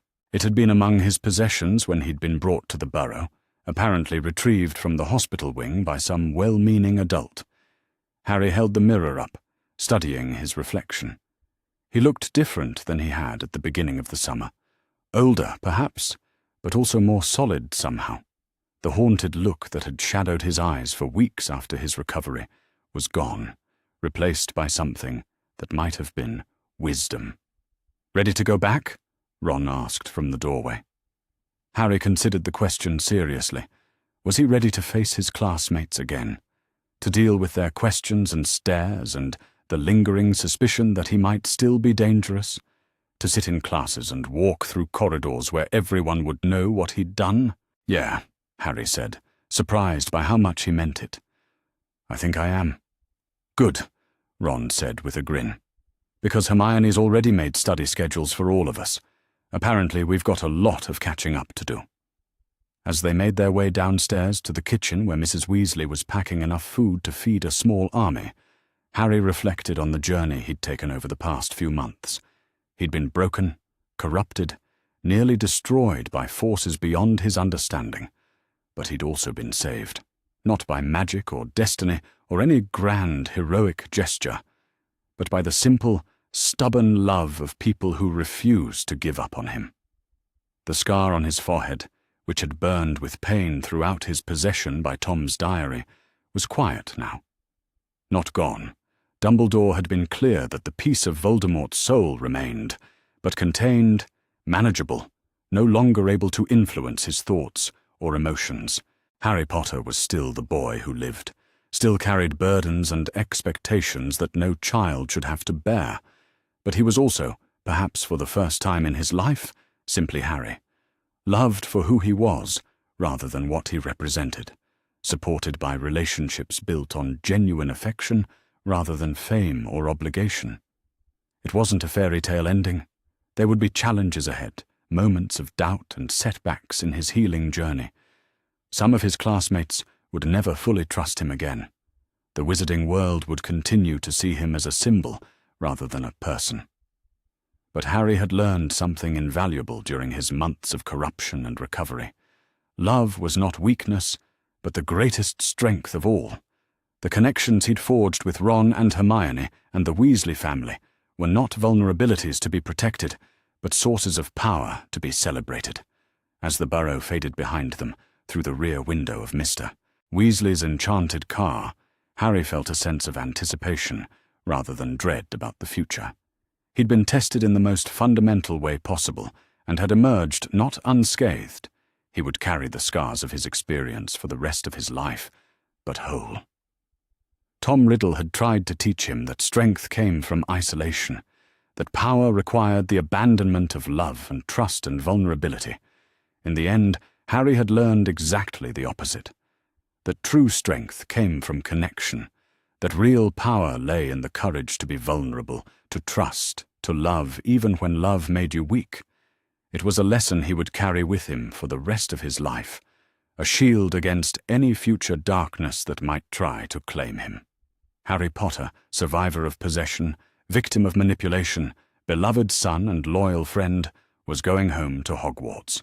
Not as the boy who lived, not as a symbol or a weapon or a sacrifice, but as himself. And that, he thought as the familiar spires of the castle appeared on the horizon, was the most powerful magic of all. The boy who had been lost was found. The soul that had been shattered was healing. The heart that had been closed was open once again to all the messy, complicated, beautiful connections that made life worth living. Harry Potter was home, in every sense that mattered. And he was exactly where he belonged.